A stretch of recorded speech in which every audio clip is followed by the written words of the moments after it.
our focus a little bit more toward just your self-defense expertise. What is it like to develop a curriculum for the government, for agencies like the FBI and the Air Marshals and the DEA? Well, you know, it was like they would come in and have very specific questions, right? So when I was working with the federal air marshals, they came in and they were working with, I think, like an Aikido person or something like that. And a couple of them were SEAL team guys and wrestled, and they were like, we're on an airplane. Yeah.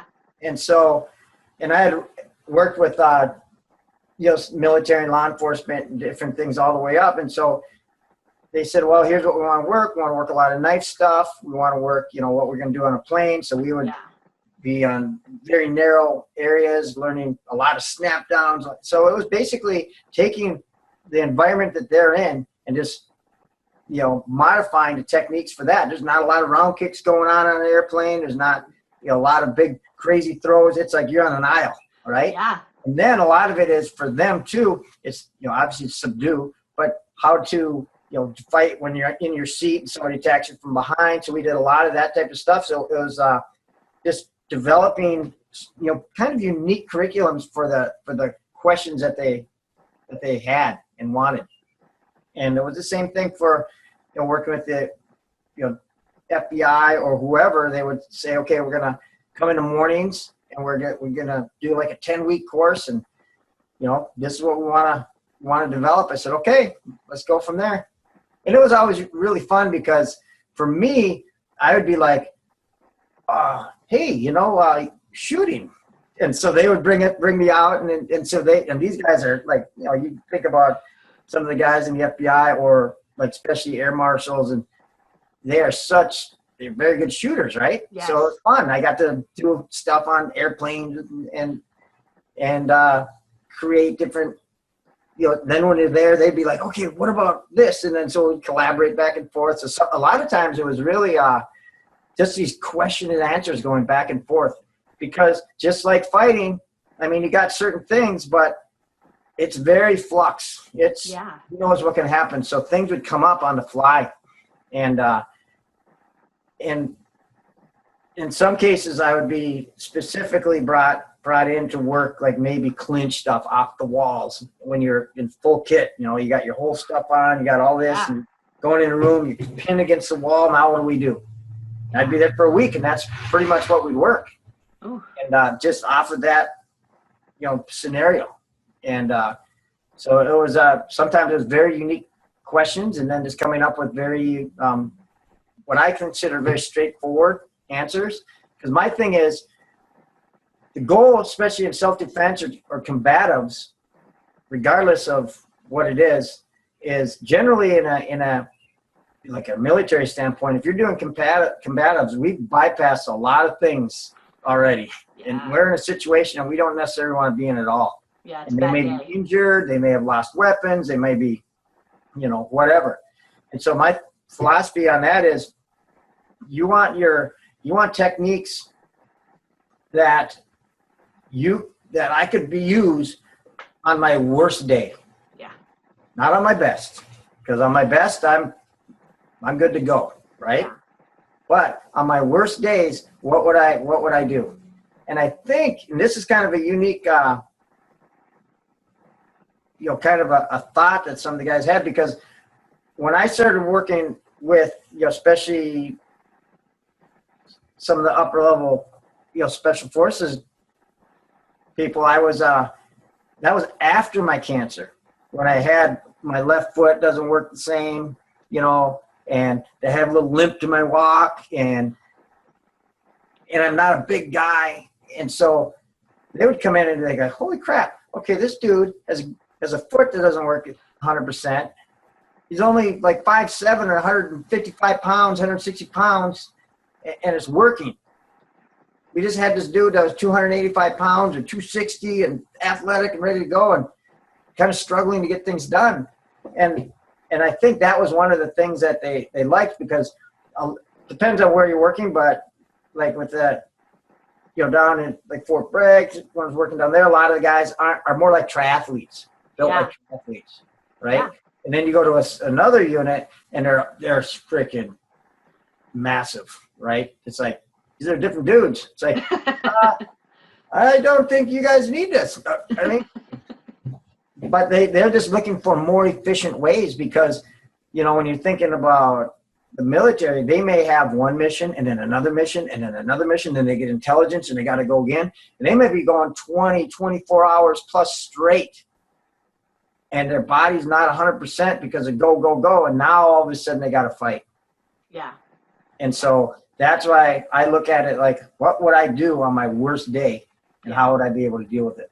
Absolutely. You know, and you've had the opportunity to train like SEAL Team 6 and the 75th Ranger Battalion, Army Special Forces. And like you said, I mean, they are different guys, and they are for different purposes, and they have different reasonings as to why they're doing what they're doing. So being able to work with all of those different teams and being able to work with them specifically for meeting them where they're at and where they're going, I think is it says a lot about you and your ability to adapt and be creative on the fly to meet them where they're at. Yeah, and it's kind of funny because working with guys at the really upper tier level military, they're like eugenics gone right. They are like super athletes. They're super smart. They're, you know, very driven. Yeah. And willing to do things over and over and over and over and over. So it's a different creature, right? It's unbelievable. Whereas sometimes you're working with maybe law enforcement, and you might be in a room, and I was just talking to a guy that law enforcement guy does a lot of it. Half of them don't want to even be there. Yeah. And it's like, you're kidding me. You don't have a choice. You have to go fight. If what are you gonna do? Turn and run? And you don't want to be there. You want to sit around, and it's like, oh, geez, I got to do this stuff. And to me, that is crazy. And the guy was Rob McGow, who I was talking to the other day, and he said, yeah, it's a very frustrating thing that, you know, he's a law enforcement, works with law enforcement, and the law enforcement that I work with, their trainers have the same issue. It's like, yeah, a lot of the guys at the department don't want to train. They just are like, oh my God, we got to do this training. Yeah. Crazy to me. Yeah. You know, you're in a job. Yeah, that's something I've experienced. I work with a lot of law enforcement, and I've spoken with some of the higher ups, and we've got some kind of good workarounds to work together and build up the law enforcement in my community. And I know some of the higher ups were like, yeah, but do they really need the extra training? I know for me, when I was this and that, whatever, for every 100 rounds I put down range, I put another 300 on my off time. And I was like, well, this is why you're a higher up, though. This is why you got to the position that you're at. This is not what your average officer is doing. Your average officer is being paid to be there, and your average instructor is checking off boxes that I showed them this. There isn't any level of teaching to competency, and that's terrifying. Yep.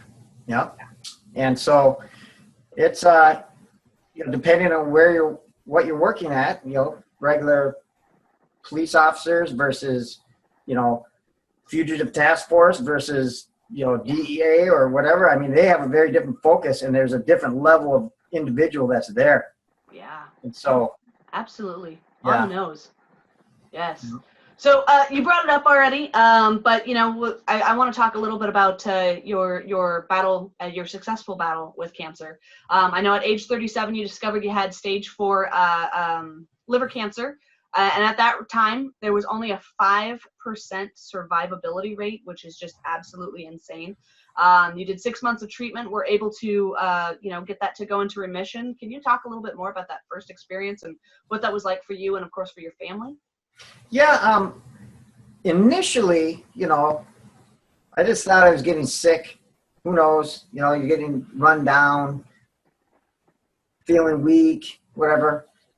You're just never thinking cancer. You're 37 years old. So you go to the doctor, and the doctors aren't thinking that either. Yeah. So they would say, oh, okay, try this. If it doesn't work in a few days, come back. Didn't work.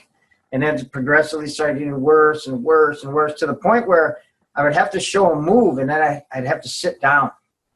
Just be like, whew, and getting really fatigued. And then, of course, I'd wake up and my pillows and my sheets would be soaking wet. And, I'm like, geez, this is terrible. I don't know what's going on. And my wife at that time, she's like a bulldog. We're not married now, but we're still very good friends. But she's like a bulldog.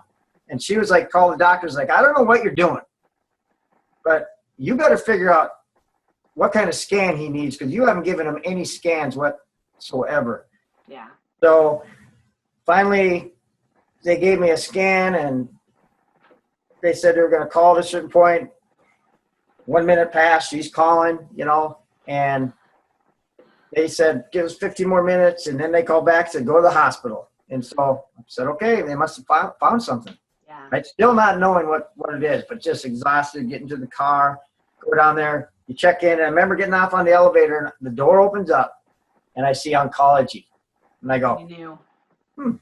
Cancer. Okay. You knew. Yep. That might explain some stuff. So we go in there, and then they did a liver biopsy. And, now they're going to find out for sure. They saw the tumors on the CAT scan. And I had two tumors. I had one like a 11 centimeter by 20 centimeter on one lobe, and a 7 centimeter on another lobe. Involvement on my spleen and spots on my kidneys, and my lymph nodes are all swollen. Yeah. So my back was killing me, and nothing helped. That's because the lymph nodes were pushing on my spine, and so they said, okay, well, here's the deal. We looked at it. You got stage 4 liver cancer because you have other organs involved. It's in your lymph nodes. And I go, okay, it's great. What do we got to do? I don't want to hear stats. I don't want to hear numbers. I don't want to hear any of that stuff, because that brings in people who you found too late, that are too old, that just gave up, that were misdiagnosed, whatever. What do we got to do? I don't want to hear numbers. I don't want to hear stats, because that's not me. Give me the goal. I remember my wife brought in a bunch of pictures and even videos of me competing and fighting and doing all this stuff. She goes, this is what we're dealing with. He's not like your normal person. He's not just going to give up. And so they're like, okay, and went through six months of chemo and all the normal stuff of chemo. And at that time, fortunately, they just came up with, what's it called, Zofran? Yeah. Anti-nausea medicine. Good stuff. Yeah.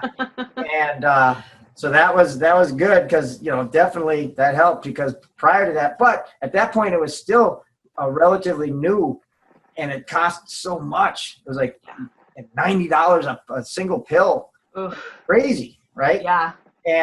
But still, up until that point, you have your days where you're just like, and, going through all this stuff.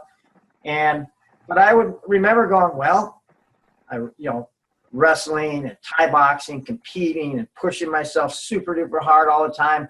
I've been super tired. I've been fatigued. I've cut weight, had to compete, cutting weight multiple days.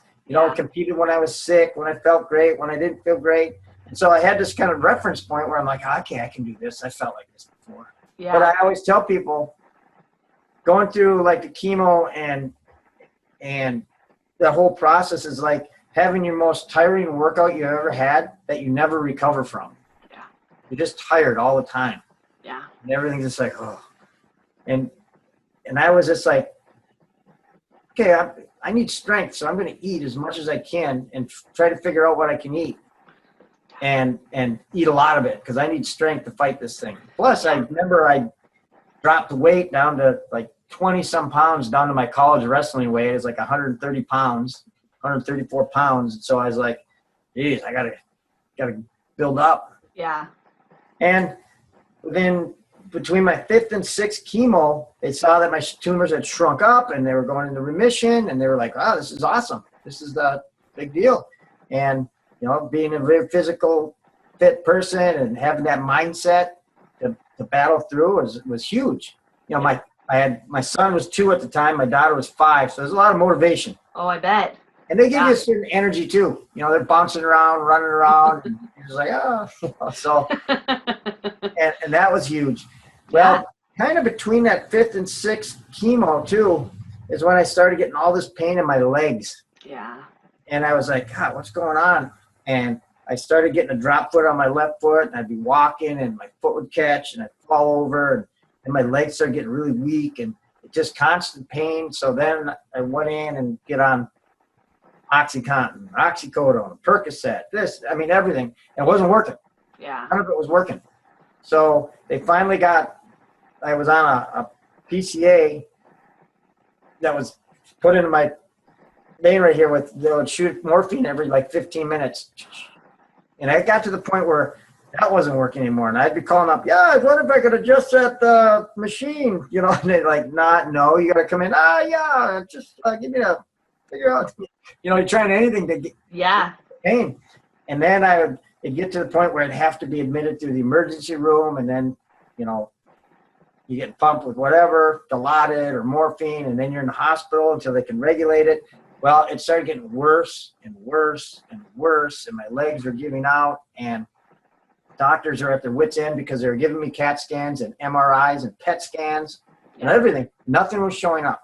Blood work, nothing. They're like, oh, well, not sure. So my oncologist at the time referred me down to Mayo. Yeah. And so I went down to Rochester Mayo, and very fortunately, V's brother, his wife worked at Mayo. She was an interpreter there.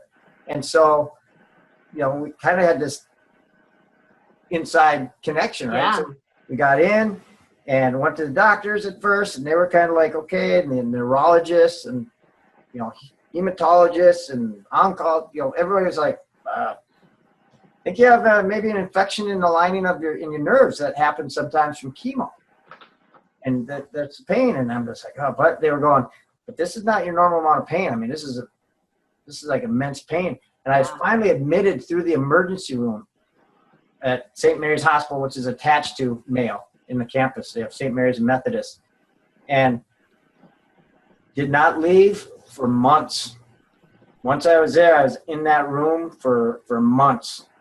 And they didn't know what was going on. And the point that it was so painful that I was on constant, you know, just morphine, and then that would stop working. The guys would come in, and I'd just stop breathing, and they would be like, "Hey, you gotta breathe." So then they'd take me off that, and I'd be on 48-hour ketamine drips, kind of get things back to so they could do more morphine. And I remember the nurses said every time they would put more morphine, they're like, they thought this is gonna be it. This is gonna be the last. Oh. And they said that my pain was so bad that, I remember the head of the pain department at that point said it was worse than the burn units because it didn't go away for months. It was constant, nonstop, and I was sedated, and you know, anything to curb it. And so they were like, "Well, we'll do what we can to figure this out, and then if we can't, you know, we'll try to make them comfortable to the end." Yeah. And again, my wife was just going nuts and just getting all the doctors on, which at Mayo, they're usually pretty well coordinated. And they worked well with each other. And finally, they decided, well, they have this new high-powered MRI imaging machine, and they're going to do that. So I went in, and they found that my left sciatic nerve was bigger and brighter than my right.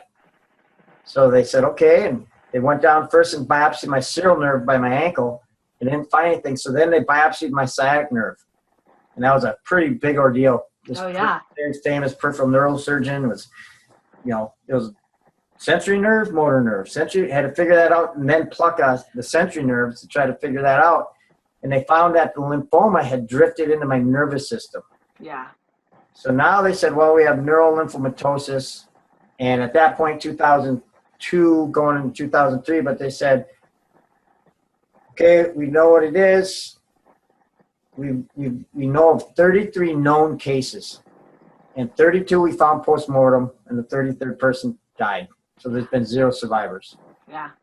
And so they were like, that's where we're at. And then finally they were also, and the peripheral neurosurgeon's wife was the head of the transplant department.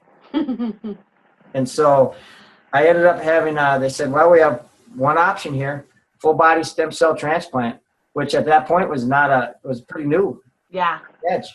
Yeah. And so I went in, and then since I did not have a blood-borne cancer, they were able to get stem cells from my blood. Nice. And so they got like, I don't know, 5 million stem cells, which is pretty trivial now compared to what they do. Yeah, but it was still so new. Yeah, still new. And then they bombard you with chemo, and the first one didn't work, and so then they had to do another one, and then that one worked, and then they just reintroduced all those stem cells. And I was 100% invalid. I couldn't move my legs. I mean, I was for months. That's how it was. And after I had the stem cell transplant, it was within probably a couple days. I was like a newborn deer, kind of wobbling on my feet. That's how fast it was. Yeah. It started to take over. And then it was the process of relearning how to walk. And there was still tons of pain because there was still a bunch of damage in my sciatic nerve. Absolutely. And so I still had to be on a lot of pain meds, but now I was starting to learn how to walk and was doing the parallel bars and then the walker. And I have it on film. It's really grainy, but me walking up my first 3 steps and then walking down, and I was just exhausted and just going in my wheelchair. Your body had been in such an ordeal at that point. Yeah. Yeah. And so now I always tell people it's like it's kind of surreal. Like it's something that happened, and I got a bunch of pictures, but your mind doesn't really. The way my mind works, I don't go back, right? I know it was there, and I definitely have a different view of life than I ever had because of it. Yeah. But I don't ever really think about it like, God, remember that time? It's like, yeah, it happened, and battle on. Let's keep going, you know. And I go down to Mayo, and I talk to the doctors, and they're like, anytime you come down here, you're like the guinea pig that lived. Now there's about a 50% survival rate when they find it. But you were a part of that because of your experience. Yeah, the head of the neurology department changed an entire conference that he was doing worldwide because of it, and how they look for cancer. They wrote papers on it. It was pretty crazy. I mean, all the different ways you're saving lives. Such a cool thing. Yeah. So my little story. So you know, I had been an athlete my whole life and all that other kind of stuff. So when Sean fought Matt in April of I think that was 2002. It was 2 months after my dad lost his battle with cancer, and I was in a really dark place and, you know, not happy. And my best friend at that time knew that I loved to wrestle with some of the guys that, you know, I went to high school with, and I was always scrapping and fighting and having fun. No real training, but just, you know, being an athlete, you do that kind of stuff sometimes. And he, on a whim, was like, hey, I know what we should do. Why don't we just rent this fight? So he's like, I don't really know much, but I've heard about this guy, Sean, and he's like you. You know, they used to tease me, call me a bulldog. You know, he's not a big guy. He's real strong, right? But he's going to fight until the end. I think you'd really like him. You ought to watch his fight. Let's just do something fun, right? And sure enough, of course, during the fight, they talk about you and kind of, you know, not being there and kind of what you were going with. And that struck a chord with me. And of course, in 2002, you don't have the accessibility to the internet and that kind of stuff. But since that time, I have followed your story because it was so inspirational to me. Because like I said, I had just lost my dad 2 months before to not liver cancer, lung cancer. Yeah. And so, you know, being able to hear people who were actually able to survive it has been always very motivational for me, because I'm so glad that some people were able to survive, take care of their family, and continue to go on. And so I have followed you for so long and been such a big fan. And that really, truly is the path that got me started into the martial arts world and combat sports. And so I like to think that you're a big part of that. So when I was getting to research Todd Fossey and getting to know him a little bit better, and sure enough, guess whose name pops back up? I felt kind of that weird, like, this is definitely the right path for me, right? Because your name seems to pop up in some of these places that are so important to me. Just like when I started, you know, following people and learning from people like Eric Paulson, and you just seem to pop up in some of the weirdest places in my life. And I've just always been such a big fan. So I just wanted to share that with you, and tell you kind of why I've been such a big fan for so long. Awesome. That's great. Hey, that's what I tell people right now during this whole thing. Hey, listen, martial arts is an essential job. Yeah. It changes people's lives, and so many people's lives have been changed. So, man, it's such a weird thing, and people are just constantly, when you open up the gym again? It's like, that's not so easy. I wish we could, but. Yeah, it truly is a lifesaver for many, many people. And it's so important. We do open back up soon. Yeah. So you mentioned a little bit about the nerve damage in your left leg, right, that you sustained because of all of this. And then you talked a little bit more recently about making martial arts adaptable for you, right? And that's kind of part of the mission there at the academy is taking in that good stuff and that works for you. And you talked about it with some of your fighters. As you have kind of developed in your martial arts and relearned all these skills that you had to relearn after, you know, battling cancer twice and surviving, how do you take that mindset and kind of translate it into your training with your students now, just being as adaptable as possible? And then I'm going to ask you a little bit more about adapting that toward Todd Fossey and his mindset. Mm-hmm. Well, you know, like I said, my mindset was entirely changed going through cancer. Yeah. So prior to my cancer, All-American gymnast, collegiate wrestler, competitive fighter, you know, trainer, working with all these people. So everything came very easy. I mean, I just love martial arts. I loved it. Everything I did since a little kid was just like, you know, try it, do it, you know, and I was willing just to crash and burn and get back up and just go until I got it. Well, I remember coming back and I got on the mat and I was going to do a shrimp on the mat. And when I went to do my shrimp, my feet slid and I didn't move. And I go, oh my God, I just turned into the person I used to make fun of. And I'm just like, well, okay, I'm starting from scratch. Yeah. And I had to relearn because my left foot to this day is the same. I don't have like the sensory nerve. So when you're standing on one foot, how your foot naturally adjusts and does all this stuff, my foot doesn't. It just kind of goes, and so I have to do everything up here. And on my left foot too, I do not have an ability to hook. Yeah. And how much important is that in jiu-jitsu? But nobody knows. Nobody has a clue. Because I adapted with my other leg and I get to different positions and figure stuff out. And I remember I've worked a lot with Jean-Jacques Machado through Guru Dan Inosanto. And he would always say, hey, listen, you don't modify for jiu-jitsu. Jiu-jitsu modifies for you. Yeah. And he has no fingers. Yeah. Right? It doesn't matter. He'd choke you out in a split second. Like you would never know. Right? Yeah. And so I was like, yeah, that's true, you know. So I started modifying things for me, which then it shifted my entire mindset in this way. Prior to that, I was what I liked to work with, who I liked to work with was the former athlete who was pretty tough and could push through, and you just be able to push. Yeah. Coming back, I go, you know what? Those people probably don't need the martial arts as much as the person who's now like me, who can't do a shrimp, right? And has problems walking and not a great athlete. And so I started, we revamped our curriculum again and again so that the ramp to learning is, my mom, who's 80-some, could probably get through our foundations class, right? At least work through it. But that was the thing. We wanted to get people that truly needed the martial arts. Yeah. And because when I look at the school now and when we talk, people say, well, why do people do martial arts? They want to fight. They want to do self-defense. I go, well, the vast majority of them do martial arts because they want to be more confident.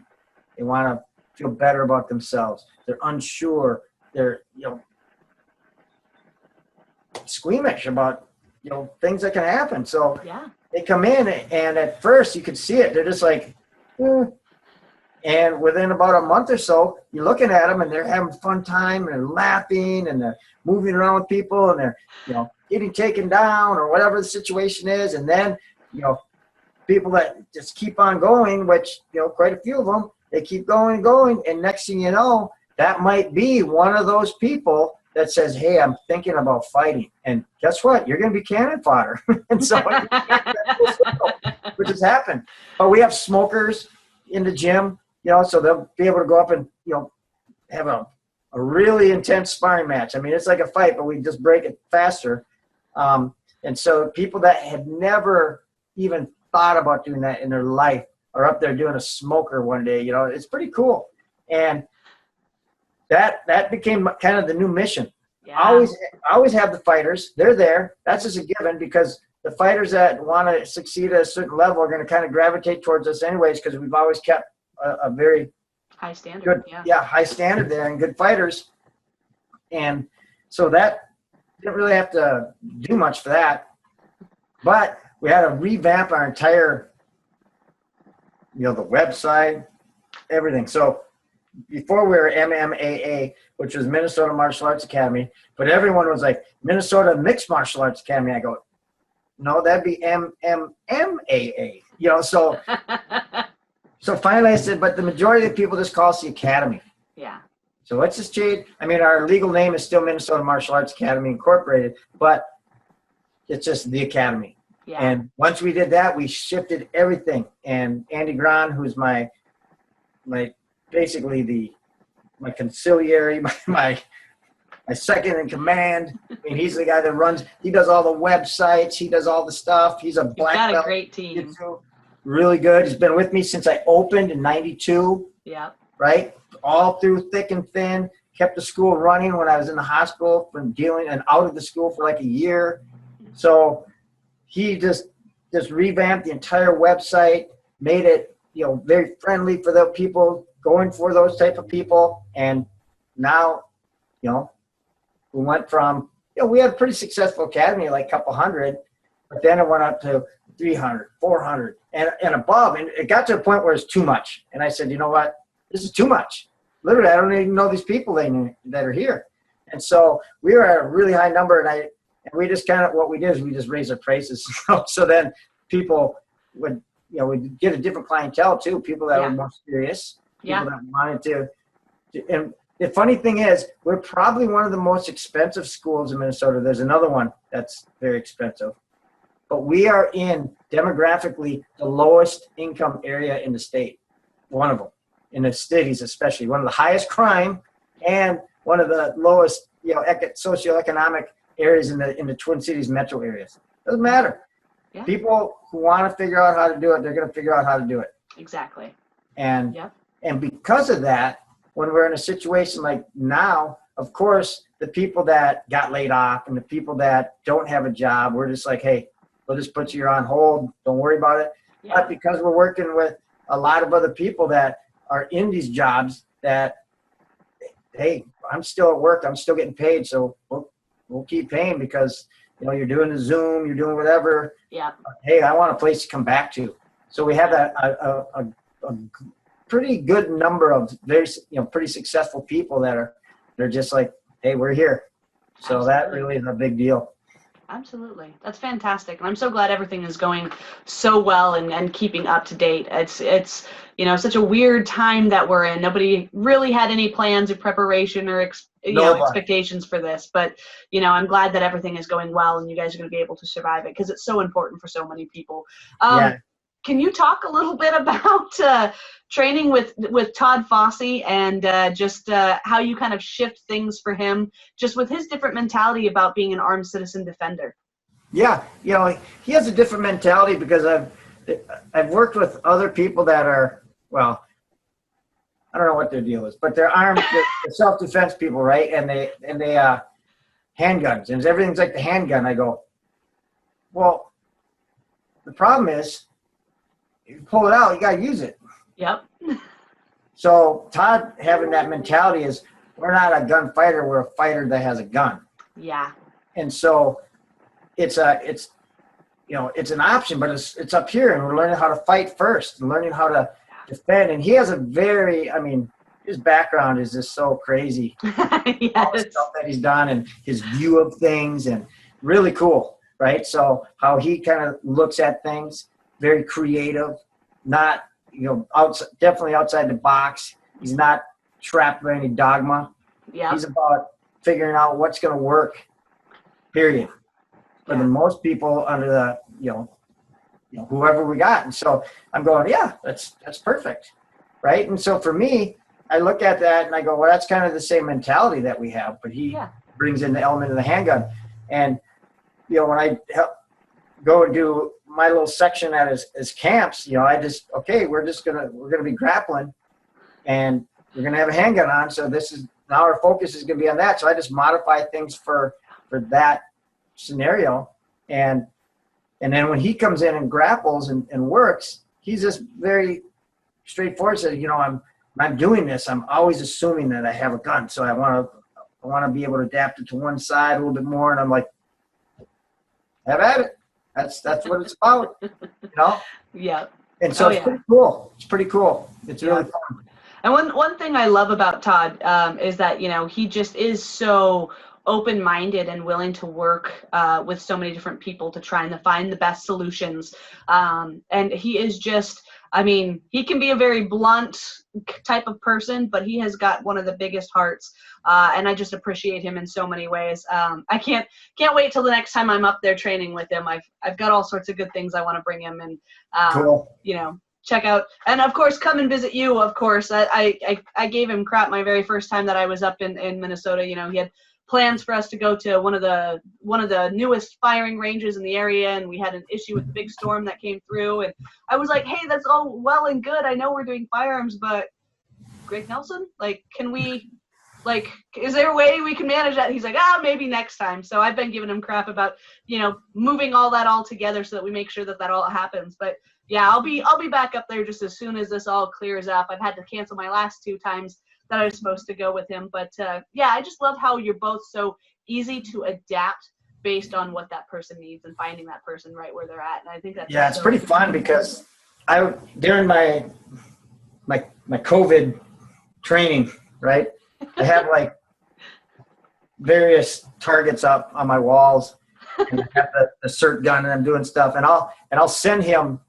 I'll take video of myself, and I'll say, okay, what needs to happen here? And they'll say, well, you're lifting your shoulder up a little too much. Try to keep it more like this, and he'll correct little things, and he goes, that's pretty good. Think about this. Okay, good. And then I'll practice, and I'll send him something else, and then he'll send me some of the stuff that he's training and show me how, you know, remind me of something, you know, lifting up my shirt, keep my arm up, and doing all this stuff. And so I'll watch his stuff, and then I'll go and he'll just imitate, and then so it's pretty cool. So even during this, you know, going back and forth, and then Saturday we're going to see each other. So it's cool.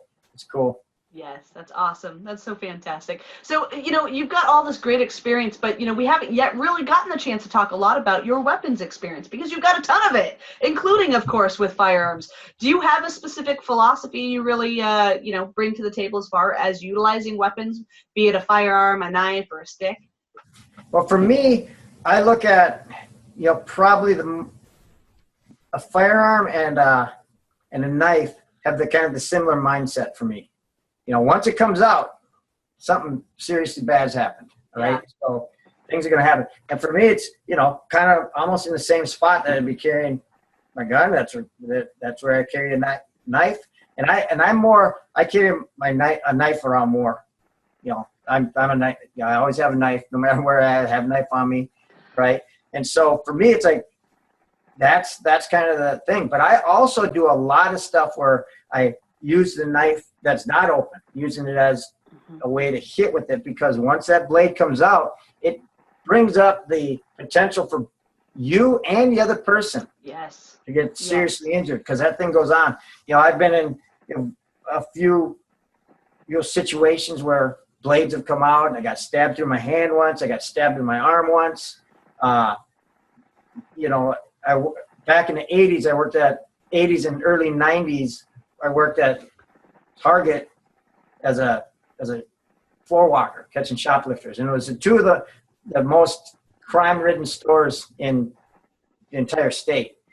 In fact, in 1987, they had 811 911 calls to that one Target store. Oh. And almost every single male employee that worked there at least got stabbed once. Jeez. Yeah, so it was during the crack epidemic, and all the gangs were going on. So it was a to me, I always say it was the best job I ever had. It was so fun. I mean, I was in my 20s, and it was like, I was training collie and all this stuff, and so a lot of experience, a lot of, you know, you're dealing with tackling people and shackling them up, and so you get an idea that there's a big difference between trying to control someone who's trying to get away, as opposed to someone who's literally trying to fight you and take you out. That's 2 different fights. Yeah. Then I was also working at one of the Wilder clubs at the time. So now this is a different dynamic. Target, I'm fighting to drag him in. When I get there, I'm fighting to get him out. And so battles. And the fighting's different, and how to control somebody and how to walk them out as opposed to drag them in. So you're getting all these different things that are happening. And then obviously with it being stabbed, and in both scenarios, never seeing a knife. And it was pure reflex, not like collie reflex where I'm going, okay, I'm going to knife tap. It was reflex of block whatever's coming. Yeah. Period. All right. And so I always tell people, almost everybody that I talk to who's been stabbed will almost all of them say never saw the knife. Yep. Never saw it. Yep. And so how are you going to do your collie technique or your predetermined cool thing if you don't even know there's a knife?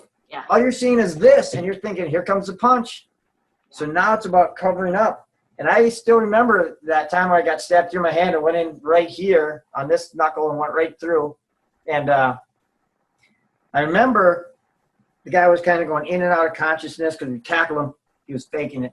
But he'd come down, and I guess, which I never saw, but this lady said when he went down, he reached in and opened up the knife with his mouth.